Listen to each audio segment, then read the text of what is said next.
Bag ഉണ്ടാക്കാനാ. അതിന് നമ്മളെ കയ്യിൽ 2000-3000 വോട്ട് മതി.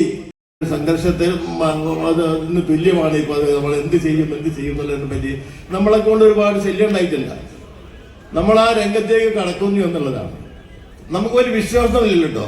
ഞാൻ എന്റെ പ്രധാനപ്പെട്ട നേതാക്കളോടൊക്കെ പറഞ്ഞു, ഞങ്ങള് മത്സരിച്ച് ജയിക്കാനല്ല, അതിന്റെ ആവശ്യം ഞങ്ങൾക്കില്ല. ഒരു 5000 വോട്ട് കിട്ടുമെന്ന് നോക്കൽ മാത്രമാണ് ഞങ്ങൾ ആവശ്യം.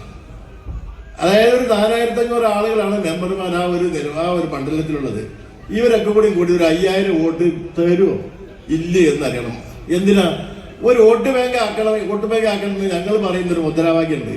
അത് ഇനി പറയണ്ടല്ലോ, കിട്ടിയില്ലെങ്കിൽ.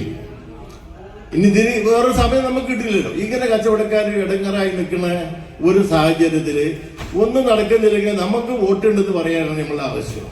ഏത് രാഷ്ട്രീയക്കാരനാവട്ടെ അവരോട് നമ്മൾ പറയുന്നത് ഇത്തവണങ്ങളൊന്ന് സംഘടന പറഞ്ഞ ആൾക്കാർ വോട്ട് തരും. അത് നമുക്കുള്ള ഒരു മുതൽക്കൂട്ടിന് വേണ്ടിയാണ്. നമ്മുടെ കയ്യിൽ വോട്ടുണ്ടെന്ന് പറയാനാണ്. നിങ്ങൾക്ക് പറയാം, 30ഓളം സ്ഥലങ്ങളിൽ 2000 വോട്ടുകൾ മാറിയാൽ ആ അവിടുത്തെ നിലവിലുള്ള ആളുകൾ പോലും എന്താണ് നമ്മുടെ കാലാവസ്ഥ. ഇപ്പോ അത്രമാത്രം ആളുകളെ ഭൂരിപക്ഷം കുറവാണ്. ഇപ്പൊ ഞങ്ങൾ നിലമ്പൂരിലെ 2700 വോട്ടാണ് ഭൂരിപക്ഷം ഉള്ളത്. അവിടെ ഒരു 2000 വോട്ട് നമുക്കുണ്ടെങ്കിൽ അതിന് വലിയ വിലയല്ലേ. നമ്മള് MLA ആവാനും മന്ത്രി ആവാനും എല്ലാം ഞങ്ങൾ ഉദ്ദേശിക്കുന്നത് ഒരു വോട്ട് ബാഗ് ഉണ്ടാക്കാനാ. അതിന് നമ്മളെ കയ്യിൽ 2000-3000 വോട്ട് മതി. അതൊരു ഭീഷണിയാണ്. ആ തരത്തിലേക്ക് ഭാവിയിൽ നമ്മൾ നീങ്ങേണ്ടി വരും. അതാണ് ഈ സന്ദർഭത്തിൽ എനിക്ക് പറയാനുള്ളത്.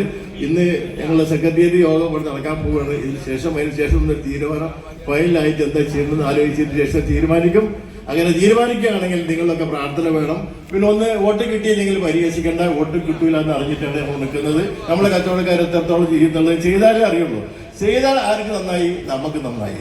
ചെയ്തില്ലെങ്കിലോ നമ്മളിങ്ങനെ വോട്ട് വാങ്ങിക്കാൻ വേണ്ട, നമ്മൾക്ക് ഇങ്ങനെ പോവാം. അത് മാത്രമേ ഒരു പരീക്ഷണമാണ് നടത്താൻ പോകുന്നത് എന്ന് മാത്രം ഈ സന്ദർഭത്തിൽ സൂചിപ്പിച്ചുകൊണ്ട് നിങ്ങളുടെ ഈ വലിയ പരിപാടിക്ക് എല്ലാവിധ ആശംസകൾ നേർക്കൊടിയാൻ നിർത്തുന്നു. എല്ലാവർക്കും നന്ദി. നമസ്കാരം.